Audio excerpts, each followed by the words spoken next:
Hello, everybody. You probably remember my friend Bombers from last year. Got an update on him. His summer home got repoed and sold to some crazy people down south of here somewhere, not very far. So he's kind of down in the dumps and in hiding. Because he's also afraid there's some midget killer out there with giant scissors looking for him. I ask you, what sort of person believes in midget killers with giant scissors roaming around?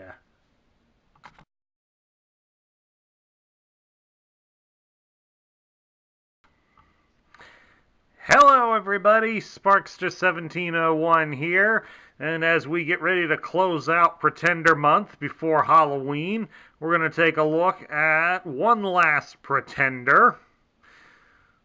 We're going to take a look at one of the original humanoid-shaped Pretenders. We're looking at the 1988 Decepticon Siege Warrior, Skullgrin. Skullgrin came out in 1988. He was one of the first of the Pretenders released. And he would be discontinued by 1989, and we would not get a replacement for him.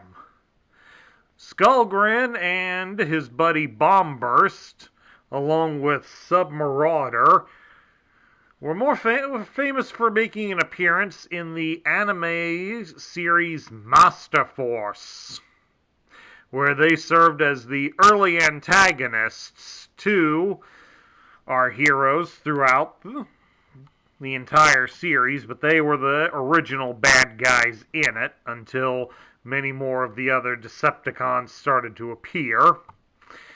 In the rather poor English dub version of Master Force, Skullgrin in particular was a very colorful character, especially in language. Since I'm aware that some of my viewers here have their children watching, we will refrain from using that language. I'm sure if you go looking for it out there on the internet, you might be able to find some versions of the rather poorly dubbed English version. You can hear some of that colorful language. Trust me, if you want to see Master Force, buy the official version and listen to it with in Japanese with subtitles. It comes out a lot better and a lot less stupid. Alright, for the time being here, we're going to get the ugly shell out of the way so that we can put more of our attention on Skullgrin himself. He's pretty much like your typical average humanoid pretender. He's a very tall and rather skinny looking robot. Doesn't have a whole lot of frills and is basically in two colors.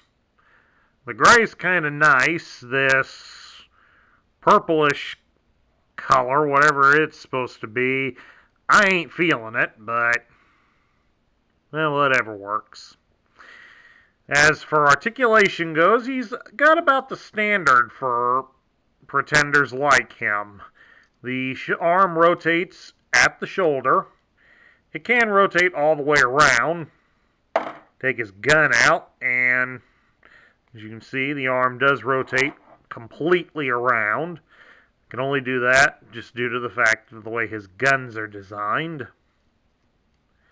And he does have a joint here at the hip, mainly for transforming, but he can do some stylized kick. And there is a joint at the ankle, but that's more for transforming him than anything else. Maybe if we get a bunch like him, they can all be like the Radio City Rockettes. Nah. No chance. No chance of that, folks. But we might as well have a little bit of fun at his expense. Alright, let's transform Skullgrin. Of course, the first step, obviously, is to remove the guns. and get them aside. To start the transforming, we first fold down his feet, and then you're going to swing his legs up all the way onto his chest, like so. Then you're going to turn him over. We're going to adjust the arms a little bit so that you can fold in the fists, and you will pop out a couple of guns in the process.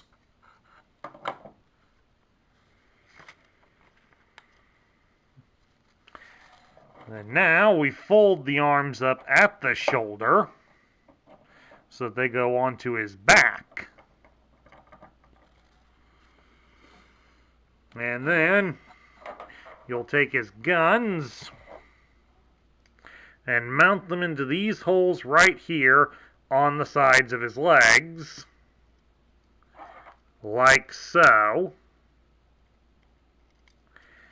And then there you have his alternate mode. Some bizarre, weird-looking... Whoops. Darn tripod. We have a bizarre-looking tank.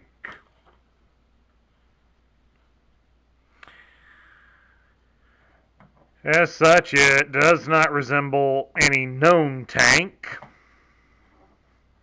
He's got fake treads here on the side of the leg. We'll bring it up here so you can see fake treads.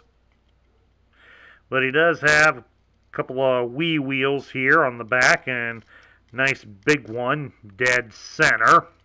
Take that as you may, folks. Doesn't roll too bad, though, on this table.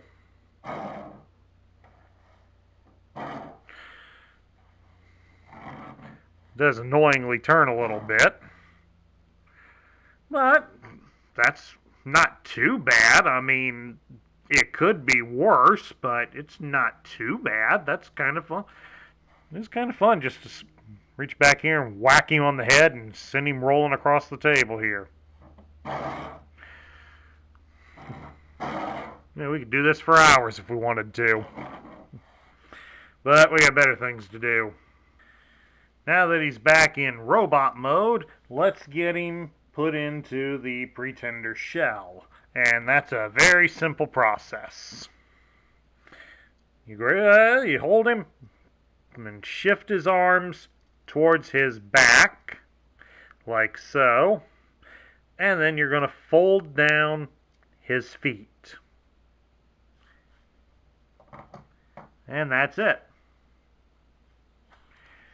Get the shell, pop it apart like so. We just insert him into one side of it. I think you might insert better into the back side. Yep, he lays in that better. And then just line up the holes with the posts and put it together. And then now to fully accessorize the shell, we'll start by mounting his belt on him. I don't know why he needs such an elaborate belt. None of the others have a belt this fancy, so why he deserves a fancy belt is beyond me, folks. There we go, we got his belt on. Hopefully his pants won't drop down like most teenagers wear theirs today. Put a sword in his one hand. That's better. There's two guns. They combine together into one weapon. Then we just use this large post on the back of one to mount it in, and there you go. Skullgrin in his Pretender shell. I just can't tell with that oversized bonehead if he's trying to look really, really fierce or really, really stupid. Let me know what you think in the comments below. Now let's take a look at Skullgrin's loose parts. Starting, of course, with the two pieces of his shell. This, of course, being the front piece. And I forgot to mention it earlier while he was in the shell form. The arms do rotate all the way around. They just get a little hung up on the horn. Well, the right one goes all the way around. The left one gets caught on the horn, so it cannot rotate all the way around. It's because if you look at him straight, you can see that his head is positioned very slightly towards the left. Do not know why they did it like that, but, well, we will say this, it is at least different. No, that's why. It's because his head does partially rotate from side to side. Let's see. Well, if his head's turned all the way to the right, the left arm can rotate all the way around. So he does have some action feature. That's more than what most of them have. So, yay, thumbs up to that. And then, of course, this is the backside of the shell, such as it is. Then, of course, we have his belt. This is quite possibly the largest Pretender belt available. And, of course, with it being so uniquely different and having the rather unique belt buckle, it should be pretty obvious as to whose this is. And if memory serves correctly, his, I believe, is the only one that has this, where it needs to be buckled and fastened at the back. Personally, I hate this due to the fact that you almost are afraid after all these years you're going to break it. But we will give him some style points. I mean, the little skulls along the sides of it are a nice touch. And we got what the instructions refer to as his vibro sword. Now, of course, if this was in the Star Wars universe, a vibro sword includes a vibration generator somewhere here in the weapon that once you activate it, the blades vibrate. Thus, when the weapon makes contact with you, it cuts deeper, causing more serious injuries. I mean, even a glancing blow is enough to cause serious injury. A dead-on blow might actually dismember limbs or outright kill you.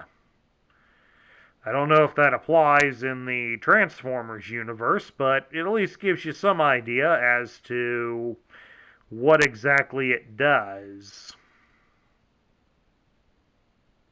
Of course, the thing you really got to watch for is this plastic does tend to bend easily if you force it too much, so try to be careful when you're handling it. And then lastly, we have, get them both in my hand here, two lasers. And while they look exactly the same, they are not. As you can see here, one of them has a post here at the rear of the gun, where the other one does not. Plus, there's also, when we turn it to the side here, you can also notice that there are small posts on the sides of the gun. The one here that does not have the rear big post only has one post on one side. The other side has a hole. This is how the guns are meant to attach together to form the larger weapon for the shell. So if you're looking for one that's loose, or trying to build one up piecemeal, that is something you are going to definitely want to look at when you're trying to buy the guns loose. You need the specific ones. There is no other markings for them, so you will have to watch for that when buying him loose. Moving right along now, we shall now take a look at his instructions. It's done like all the other Pretenders. Shows the shell form here, and then we've got the robot mode. And apparently, according to the pictures, I've got the guns on backwards. So, let's fix that real quick, viewers. There we go, that looks better. And can he rotate his arms all the way? Nope, still can't do it. There we go, that's better. Moving right along now. Take a look at all the pieces that he came with. How to mount the guns. And then how to turn him into some weird looking little assault tank.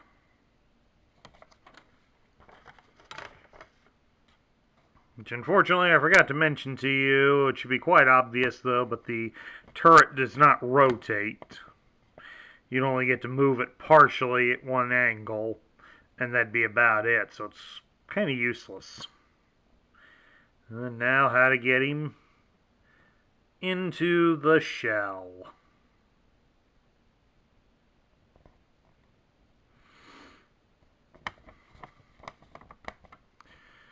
Of course, they also show you here in the instructions he can hold the gun upright like normal instead of as the upside down, which is true with the way the posts are designed, but basically how you have him hold the weaponry and such, that's your call, folks. You don't necessarily have to follow it unless it absolutely insists upon that that's how it goes on. And you've seen the stickers. We get here at the end. To clip the robot points, and of course, read the tech specs. The usual stuff. Now, we shall take a look at his tech spec. As we can see here, it's all done in purple to show he's a Decepticon. Does anybody else notice that we did nothing but Decepticons this month? Or guys that all started with an S?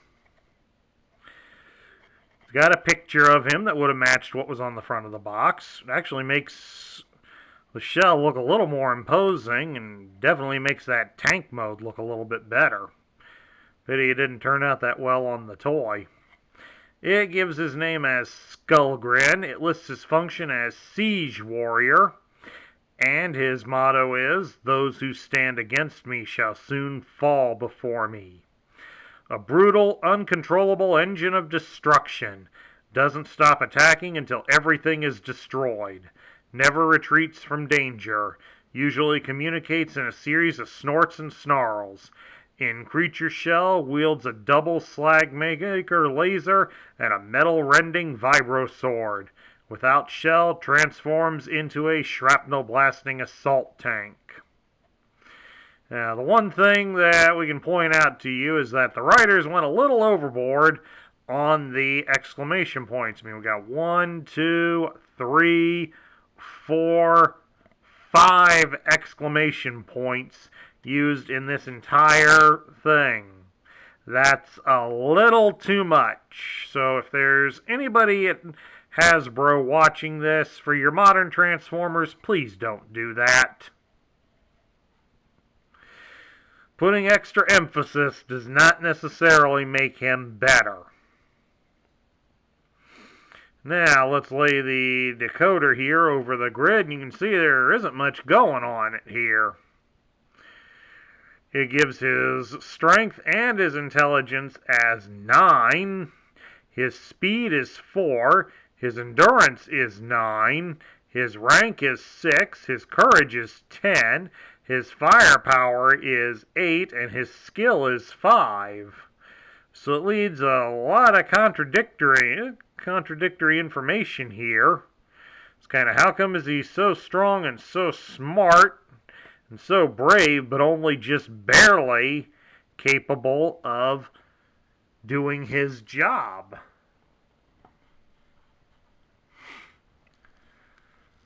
Well, according to the lore in the More Than Meets the Eye guidebooks, specifically this book right here, it states in here that Skullgrin is a warrior with great promise, but his reliance on logic is a detriment as a siege warrior. When they demanded that he be more spontaneous and brutal, he simply refused to do it. He couldn't comply with it. So they inserted a shell program into his pretender shell that brings out his basest and most savage combat instincts. He's unaware that the program is in there, so when he gets into the shell, he really goes berserk and ballistic, making him more than capable of his job. So that ends up making him even more dangerous, but the shell program eliminates his rational thinking while he's in there, thus limiting his effectiveness as a warrior.